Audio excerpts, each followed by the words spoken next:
وزیر اعلیٰ بلوچستان میر سرفراز بگٹی کی زیر صدارت محکمہ زکوٰۃ کی تنظیم 9 اور اصلاحات سے متعلق اجلاس منعقد ہوا، جس میں پارلیمانی سیکریٹری مذہبی امور زکوٰۃ و اوقاف محترمہ شہناز صادق عمرانی سمیت چیف سیکریٹری بلوچستان شکیل قادر خان، پرنسپل سیکریٹری بابر خان اور سیکریٹری زکوٰۃ و مذہبی امور محمد اسحاق جمالی بھی شریک ہوئے۔ اجلاس میں بلوچستان میں غریب افراد تک مالی امداد شفاف طریقے سے بروقت پہنچانے کے طریقہ کار پر مشاورت کی گئی اور فیصلہ کیا گیا کہ چیف سیکریٹری بلوچستان کی سربراہی میں محکمہ زکوٰۃ کی تنظیم 9 اور اصلاحات کا جامع پلان مرتب کیا جائے گا۔ اصلاحاتی عمل میں محکمہ زکوٰۃ کے کسی ملازم کو نوکری سے نہیں نکالا جائے گا اور 1 ماہ میں جامع سفارشات مرتب کر کے منظوری کے لیے بھی پیش کی جائیں گی۔ اجلاس میں وزیر اعلیٰ بلوچستان نے برہمی کا اظہار کرتے ہوئے کہا کہ مستحقین کو سالوں سال زکوٰۃ کی عدم فراہمی باعث تشویش ہے۔ ان کا کہنا تھا کہ ہم ایسا میکینزم چاہتے ہیں جس سے مستحق کو براہ راست اس کے اکاؤنٹ میں زکوٰۃ ملے۔ کرپشن، کمیشن اور بدعنوانی کے تمام راستے بند کر کے مستحقین تک ان کا حق وقت پر پہنچنا چاہیے۔ ہمیں بلوچستان میں زکوٰۃ تقسیم کے عمل میں شفافیت کے لیے ڈیجیٹلائزیشن کی طرف جانا ہوگا۔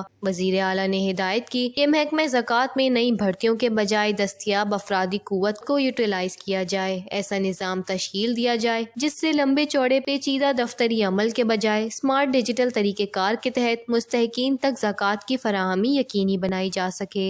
وش نیوز، کوئٹہ، بلوچستان۔